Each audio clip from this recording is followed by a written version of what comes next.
अरावली में कोई भी रिलैक्सेशन नहीं दिया गया है। पहली बात, अरावली भारत के 4 राज्यों में है, दिल्ली, राजस्थान, हरियाणा और गुजरात। टोटल अरावली 39 डिस्ट्रिक्ट्स में है। अरावली की पिटीशन 1985 से चल रही है। इस पिटीशन में चलने के बाद अरावली में माइनिंग के स्ट्रिक्ट नियम होने चाहिए, इसके हम भी पूरी तरीके से समर्थन करते हैं। सुप्रीम कोर्ट ने चारों राज्यों को कहा कि अरावली की सेम डेफिनेशन होनी चाहिए। सेम डेफिनेशन में 100 मीटर को, जो कि 1968 का जो जियोलॉजी का स्टडी है रिचर्ड मॉर्फी, उसके कारण है। कुछ यूट्यूब चैनल ने और कुछ लोगों ने एक कंफ्यूजन खड़ा कर दिया कि 100 मीटर का अर्थ ही होगा टॉप के 100 मीटर। ऐसा नहीं है।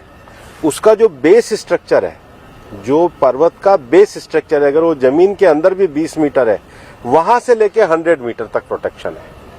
तो जो 100 मीटर का प्रोटेक्शन है, जो लोगों ने कंफ्यूजन करा है कि मतलब ऊपर का 100 मीटर है, नीचे खुदाई कर सकेंगे, वो नहीं है। मैं आपको फिर क्लियर कर रहा हूं। 100 मीटर का अर्थ है टॉप 100 मीटर से बॉटम के अंदर तक जो उसका पूरा फैलाव है।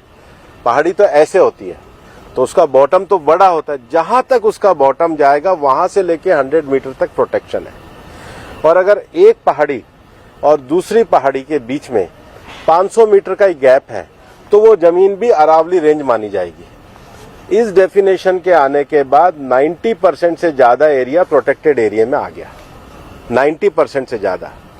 मेरा ये स्टेटमेंट लिख लीजिए, टोटल अरावली का एरिया 1,47,000 स्क्वायर किलोमीटर है।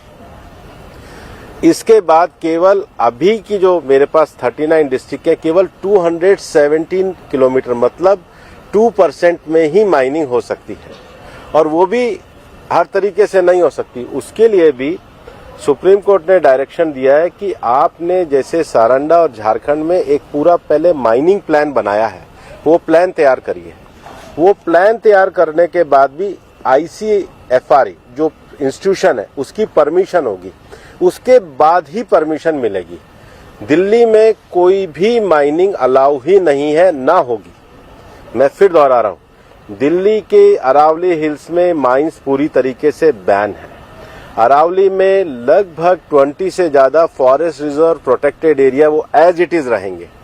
तो reserve area, protected area, even 100 meter भी पहले क्या होता था, जो लोगों ने करा था कि टॉप को छोड़ के नीचे खुदाई करते थे, तो वो एक तरीके से उसके चारों तरफ करते थे। अब वो भी नहीं कर सकेंगे।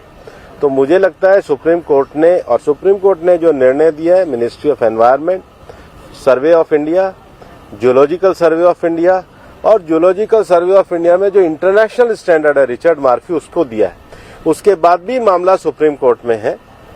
हम पूरी तरीके से सहयोग करने के लिए तैयार हैं। पिछले 2 साल से लगातार स्वयं प्रधानमंत्री जी ने अरावली में वृक्षारोपण किया है।